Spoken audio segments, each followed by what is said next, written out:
A very warm welcome to Week in One, where we bring you all the top stories that made headlines this week. I'm Jeremy Maggs. Thank you for joining us. Let's start with this. Tuesday was a day of high tension for South Africans as they awaited the president's announcement on Nhlanhla Nene. Was he to keep the former finance minister or let him go? You'll know that Nene lied about meetings with the Guptas, former Reserve Bank Governor Tito Mboweni replacing Nene. The markets reacting positively, and the ANC's alliance partners COSATU and the SACP applauding President Ramaphosa for consulting on the move. Here's ENCA's Eldrin Sampier. During the last few years of Jacob Zuma's presidency, divisions in the alliance were apparent. Both COSATU and the SACP even going as far as banning the former president from their gatherings. Amongst the issues fueling the rift, non-consultation over cabinet changes. We in the alliance who are party to the ANC, who campaign for the ANC to succeed in the election and in its struggles, are also not considered in this engagement.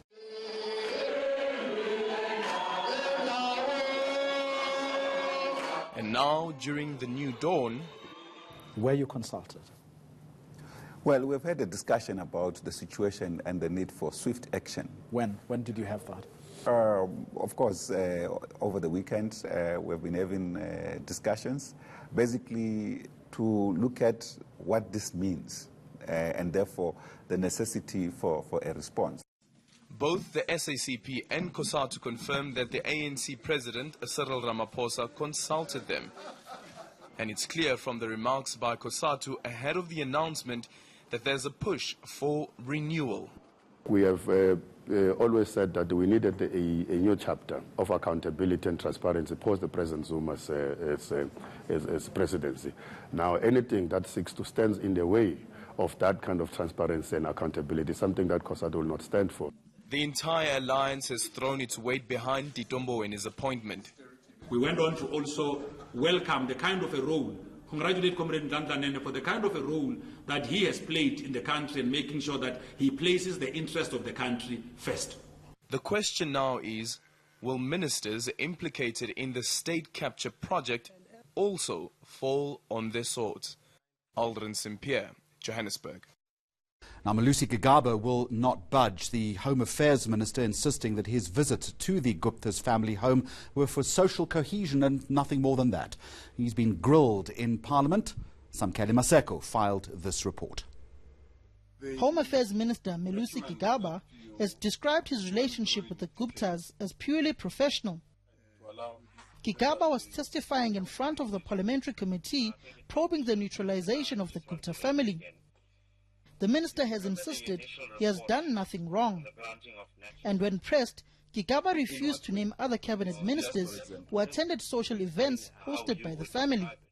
Minister, you said in the submission that you attended the Diwali celebration and there were other cabinet ministers there. Can you recall who else was there? No, I don't think it's my duty to mention who was there. But this is your submission. Yeah, but I think it's not necessarily my duty to mention. But, Minister, you chose to put that in your submission. There were other cabinet ministers there. Look, I take it that this inquiry is about the naturalization of the Gupta family members. And I think let us focus on that. If you want to talk about something else outside that, then let that inquiry be convened for that purpose. Because now I think we are straying. Let us not stray. The minister stuck to his guns, pointing out to the committee that he was only there to answer questions on how Gupta's neutralization took place. Gigaba denies that he is one of the ministers who enabled state capture by bending over backwards to help the Guptas. Out of 62 persons with the surname Gupta who are recorded on the department systems, only 5 were dealt with by me. That is Mr. Ajay Kumar Gupta, his mother Mrs. Anguri Gupta, his wife Mrs. Shivani Gupta, and their 2 sons, Mr. Surya Kant Gupta and Kamal Kant Singhalla. Mr. Atul Gupta and his family were not processed during my tenure. Mr. Atul Gupta is recorded as having entered the country on 11 January 1994 and was naturalized in 2002. Mr. Rajesh Kumar Gupta and his family were also not processed during my tenure. Mr. Rajesh Gupta is recorded as having entered the country on 22 April 1998 and was naturalized in 2006. What is noteworthy is that even Mr. Ajay Kumar Gupta, the only Gupta brother whose naturalization application was processed during my tenure, is recorded as having entered the country on 8 May 1999 and was granted permanent residence in 2008. Honorable members, I was not the executive authority of the department during the various relevant periods. Yet, in spite of all this, a narrative has arisen among certain sections of the media and the opposition that I am responsible for naturalizing the Gupta family through irregular means, thus unjustifiably labeling me as one of the key state capture enablers. Opposition parties have been calling for President Cyril Ramaphosa to fire Malusi Gigaba, saying he's one of the ministers in his cabinet found to have lied. The Pretoria High Court found the minister guilty of lying under oath in his court bid with Oppenheimer-owned aviation company Fireblade. Samkele Masego, Johannesburg. Public hearings at the state capture inquiry are on hold for a month. Now, this is to give former President Jacob Zuma and implicated others a right of reply. The former Public Enterprises Minister Barbara Hogan has implicated Zuma in her statements, and Zuma's lawyer has taken issue with the postponement. What are the real reasons?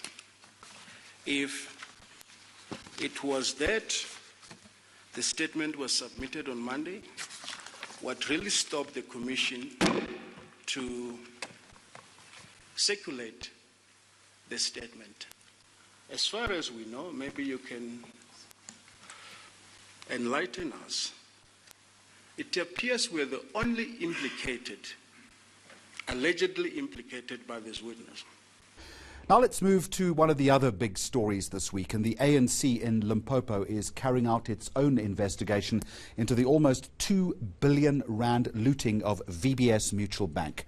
Senior Limpopo officials are implicated, and these include the province's provincial treasurer, Daniel Mziza, who is alleged to be the kingpin.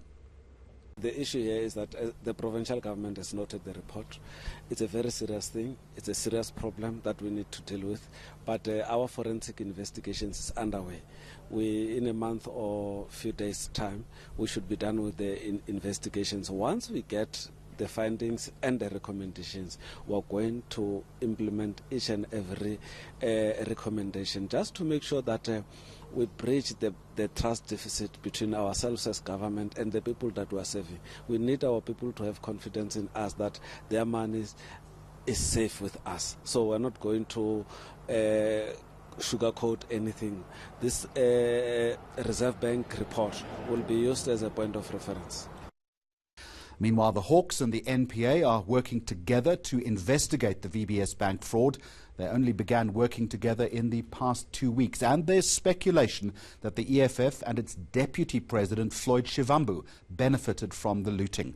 A report states that Shivambu received 10 million rand via his younger brother, Brian Shivambu. Here's Aaron Bates. Brian Shivambu has issued a statement saying he never received money from VBS Bank.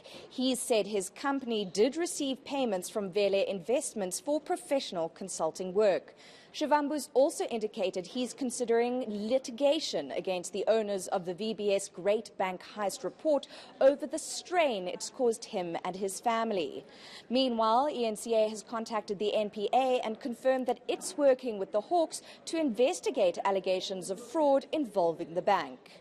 We have assigned 5 highly experienced prosecutors from our specialized commercial crimes unit to render the necessary assistance to the Hawks and to ensure that the matter is fast-tracked and investigated within the confines of the rules of evidence. Focus on Chapter 6, Chapter 6 provides for preservation of assets so that they don't dissipate. They will pursue Chapter 6 so that we ensure that we fast-track the processes, we repatriate the money to the state. We have our own independent investigation. Advocate Mtau was commissioned by the South African Reserve Bank. Hence, we say that this document will only assist us in terms of guidance. We cannot take a document to us and just take it straight to court. We will be a laughingstock of the country. What we are doing, we have our own investigations that we are busy with. Unfortunately, you would know there are laws in this country that does not compel me to give details. But the country can take into confidence of the fact that the team that has been formulated, they are trying to make sure that this matter is dealt with as soon as possible. We need to make sure that we're fair in terms of the investigation, but also making sure that all the aspects that affect this case are covered. If there's any wrongdoing by anybody, including myself, then there must be consequences. So it's really simple. We must just chill. The EFF's Dali Mpofu has told ENCA that the party is not a spaza shop and that its members are not their brothers or sisters' keepers. The party is set to hold an official press conference next week and has issued a general statement in which neither of the Shivambus are mentioned. Erin Bates, Johannesburg. 10 years and more than 10 billion rand later, government has announced it will no longer be involved in the procurement and installation of set-top boxes. The Communications Minister, Nhlanhla Nene, was speaking after a post-cabinet briefing. The boxes were to be given to people who had old television sets not compliant with the switchover from analog to digital. But they're sitting in a warehouse, and it's not clear what the 10 billion rand was spent on, as Annika Larsen tells us. It's been more than 10 years since Cabinet officially announced its decision to migrate its broadcasting policy from analog to digital. But 3 weeks ago, it said it was very happy with the progress it had made. Now, government saying it's entirely abandoning the procurement and installation of the set-top boxes. Now, those set-top boxes were mainly for people in rural areas who had old television sets and needed those boxes in order to make a switchover. Communications Minister Nhlanhla Nene says there are thousands of set-top boxes lying in warehouses across the country and admits government's already spent 10 billion rand on the project.